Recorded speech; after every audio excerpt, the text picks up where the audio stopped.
आपके पास पवित्र शास्त्र है, पढ़ के देखिए। प्रकाशित वाक्य में यूहन्ना कहता है, मैंने एक भीड़ देखी, उस भीड़ के हाथ में खजूर की डालियां हैं, और वो कहता है इतनी बड़ी भीड़ है वो कि कोई उसको गिन नहीं सकता है।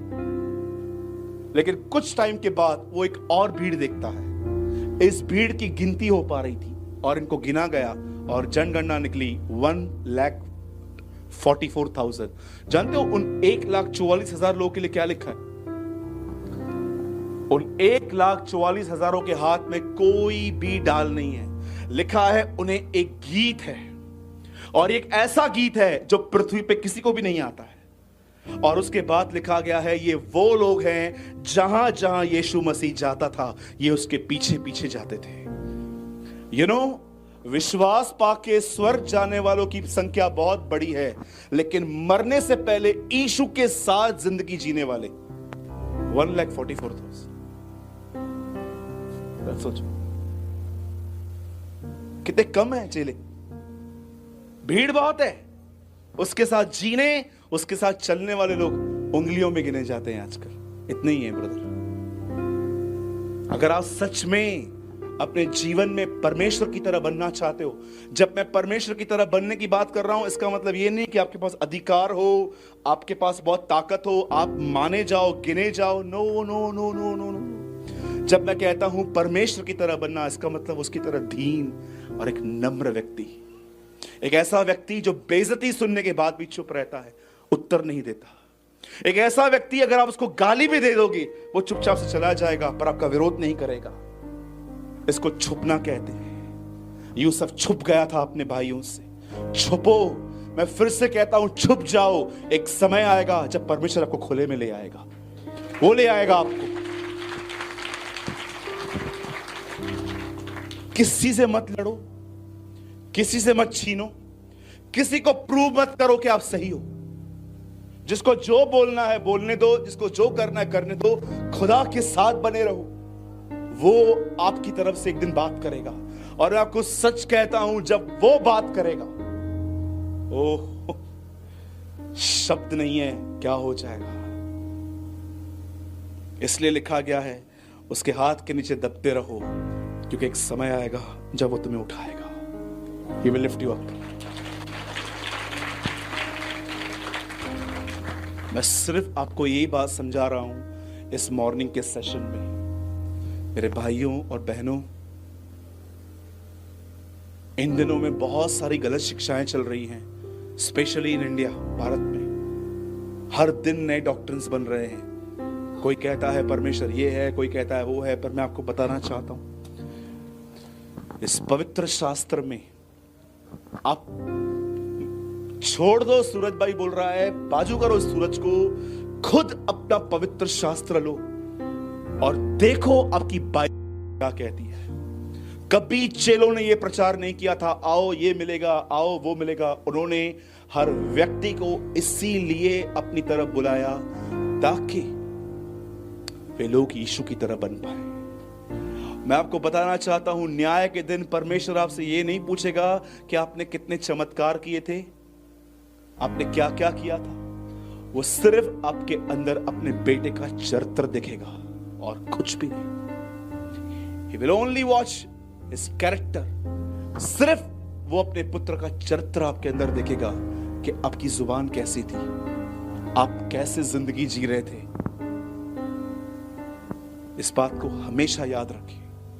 और अगर आप सच में प्रभु की तरह बनना चाहते हैं, मैं आपको एक सलाह देता हूं, लोगों से उतनी ही बात करो जितना जरूरी है। मैं नहीं कहता हूं कि आप मजाक मत करो, मैं नहीं कहता हूं कि कभी आप जोक नहीं करो। मैं भी अपने घर में कभी कभी बहुत मस्ती करता हूं, लेकिन मेरी मस्ती दूसरों के रिलेशन में नहीं होगी कि ये देखिए काना है, ये अंधा है, ये लंगड़ा है। नो, ऑब्जेक्ट मैं होता हूं हमेशा। मैं अपनी गलतियों को लेके उनको हंसाता हूं। किसी और के लिए मैं किसी और की जिंदगी पे हंसूं, मुझे ये मस्ती बिल्कुल पसंद नहीं है। मैं आपको समझाना चाहता हूं, आप अपने परिवार के साथ रहो, उनके साथ खेलो, उनके साथ घूमो, पर आप भीतर से इस बात को जानो कि आपको पीछा मसीह का करना है। और परमेश्वर जब भी आपको समझा रहा है कि आपकी जुबान ठीक नहीं है, आपके सोचने के तरीके अच्छे नहीं है, आपने किसी से पैसे लिए हैं पर आप उसको लौटा नहीं रहे हो। अगर परमेश्वर आपको कुछ कमांड दे रहा है, कुछ आज्ञा दे रहा है, तो वो करो।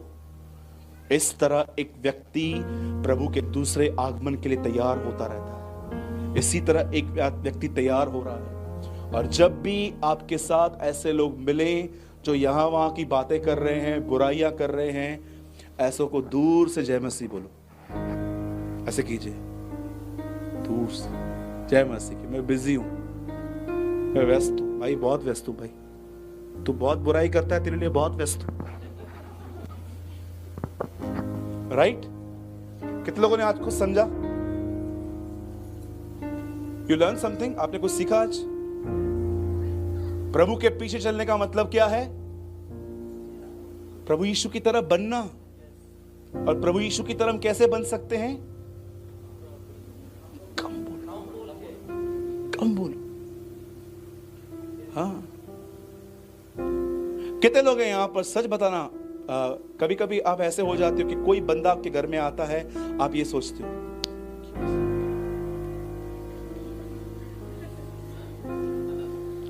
कभी ऐसा हुआ है आपके साथ कि कोई आपके घर में आ गया और आपने अपने सर पे हाथ मारा, ये क्यों आया?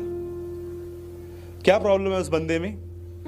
आपको भी पता है ये सिर्फ बोलता रहता है, सुनता नहीं है। That is his problem.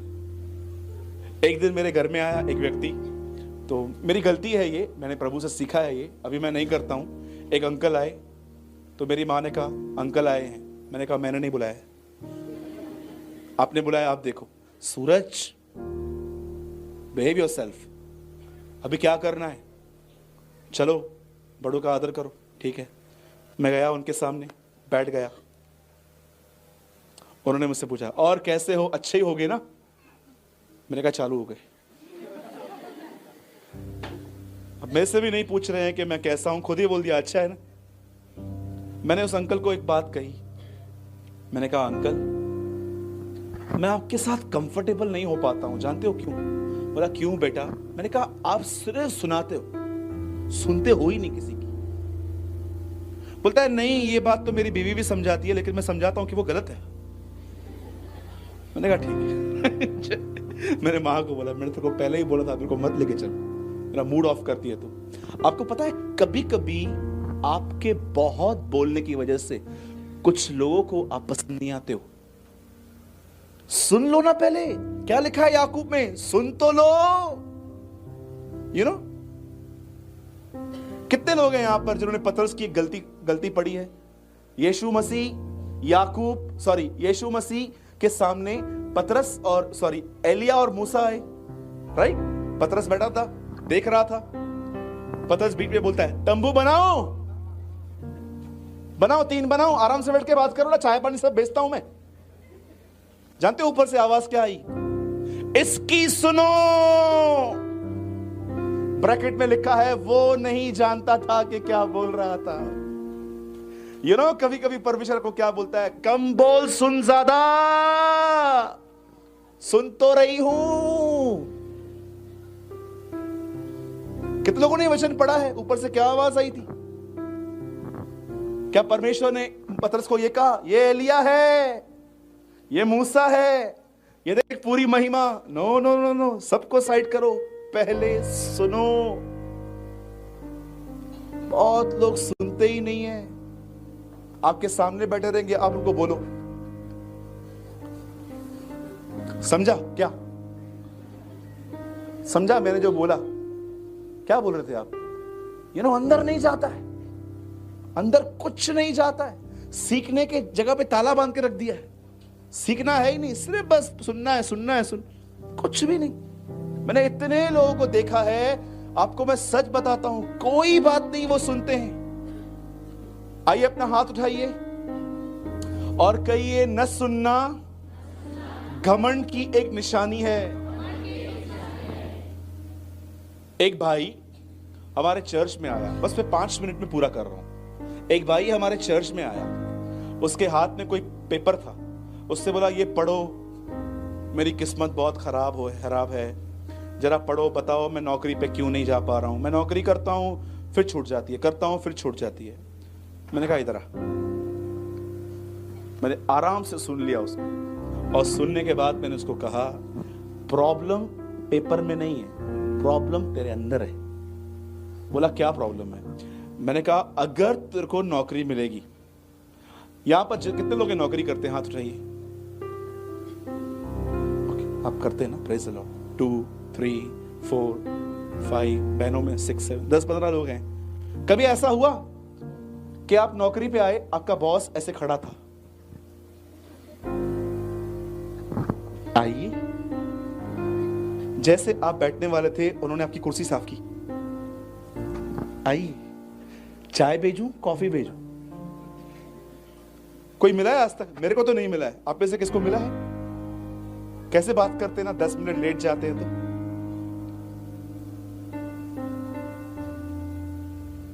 कहां थे? ट्रैफिक में अटक गया था। मैं किधर से आता हूं तेरे को पता है?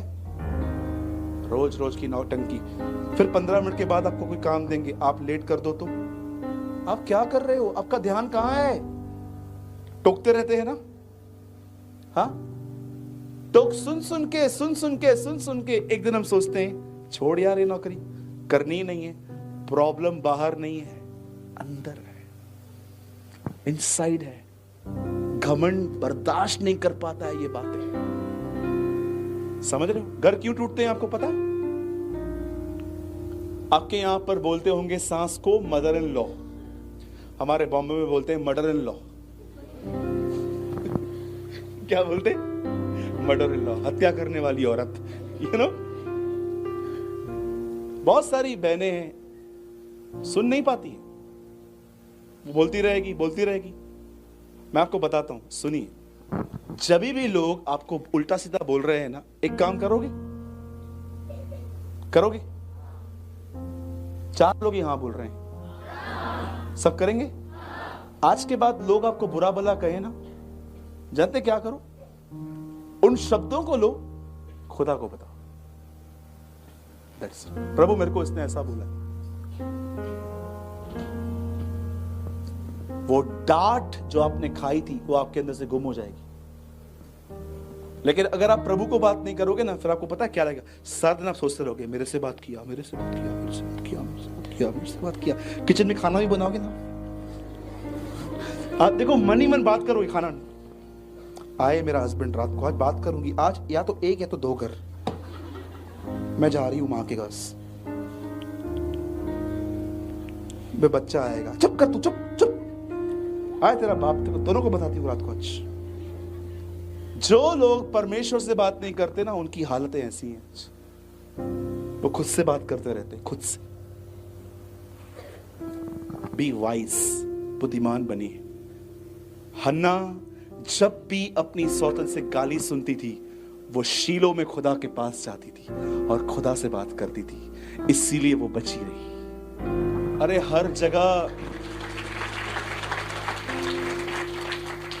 हर जगह आपको ऐसे लोग मिलेंगे। 11 साल मैंने नौकरी की है, फिर जब मुझे प्रभु ने कहा नौकरी छोड़ और सेवा कर, फिर भी मैंने 100 बार प्रभु से पूछा, प्रभु मैं छोड़ूं। आज भी मैं थोड़ा पार्ट टाइम काम करता हूं ताकि मैं कलीसिया पे बोझ न बनूं। ट्रस्ट मी, हर जगह पर मुझे ऐसे लोग मिले जिन्होंने मुझे डांटा, बुरा भला कहा, गाली दे के बात की। मैंने सीख लिया मुझे कैसे जिंदगी जीनी है, और ये सब मैंने यीशु के जीवन से सीखा कि जब लोग उसे बुरा भला कहते थे तो वो क्या करता था। वो एक सिद्ध जीवन है जिसका आपको पीछा करना चाहिए। इसलिए मैं आपसे विनती करता हूं, उसका पीछा कीजिए। उसके पीछे चलने की सबसे अच्छी बात थी, जब भी लोग उसे बुरा भला कहते थे वो उनको उत्तर नहीं देता था, वो परमेश्वर से बात करता था। आप भी ऐसे बनो, ठीक है? बोलो यीशु मसीह की जय। ये बहुत अच्छा सिखाया आपने पास, मैं भी सिखाऊंगा, ठीक है? कितने लोगों ने कुछ समझा? आज के बाद घर में जब आपको कोई कुछ बोलेगा तो आप क्या करेंगे? देखो ब्रदर, मैं 2 बार सुनूंगी, ठीक है? इसका मतलब क्या मैं ही सहन करूं? मैं ही, सामने वाला कुछ भी नहीं करे? मैंने क्या कहा? आज का वचन आपके ऊपर एक बहुत बड़ी जिम्मेदारी ले आएगा। मेरी बहनों, मैं यीशु के नाम में कहता हूं मेरे भाइयों, उत्तर मत दो। यही लोग कल आपसे प्रार्थना करवाएंगे, यही लोग। दे आर द पीपल, यही वो लोग होंगे जो आपको कहेंगे हमने तेरे अंदर यीशु को देखा है। यही वो लोग होंगे जो आपको कहेंगे कि हां, तुझ में सच में बदलाव आया है। याद रखो, फ्राइडे दर्द का दिन था यीशु के लिए, लेकिन रविवार एक महिमा का दिन था जब वो जी उठा था। आज फ्राइडे है ना, चिंता मत करो, हमारे लिए रविवार भी आएगा, संडे भी आएगा। हमारा थोड़ा सा कलेश, पौलुस कहता है, उस महिमा के सामने जो प्रकट होने वाली है कुछ भी नहीं है। आज तो हम थोड़ा बर्दाश्त करेंगे ना लोगों को, हम उनको उत्तर नहीं देंगे, भले वो कुछ भी कहते हैं। एक दिन आएगा जब वही लोग आपके लिए कहेंगे कि यार नो, ये सच्चा मसीह है, ये गाली नहीं देता है। उड़ीसा के अंदर मैं आपको बताना चाहता हूं, एक ऐसे व्यक्ति बनो कि बॉम्बे के लोग ये कह पाए कि उड़ीसा में सच्ची मसीहत है, थ्रू क्रिश्चियनिटी। इससे पहले कि मैं बंद करूं, मैं जाने से पहले एक बात कहना चाहता हूं। लिसन वेरी केयरफुली, याद रखना, और इस बात को याद रखना कि बॉम्बे से एक भाई आए थे, वो हमको ये बोल के गए थे, याद रखना, दुनिया को प्रचारक की जरूरत नहीं है। दुनिया को प्रचारकों से ज्यादा उन लोगों की जरूरत है जिनके अंदर मसीह का स्वभाव हो।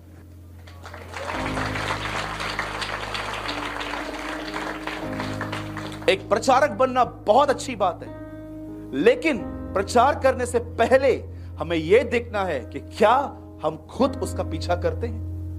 प्रचारक बनने से पहले यह देखना है कि क्या जो मैं प्रचार कर रहा हूं, क्या वो मेरे जीवन में है। और अगर नहीं है तो मैं आपको बताना चाहता हूं, एक दिन आपकी सेवकाई दोष लेकर आएगी।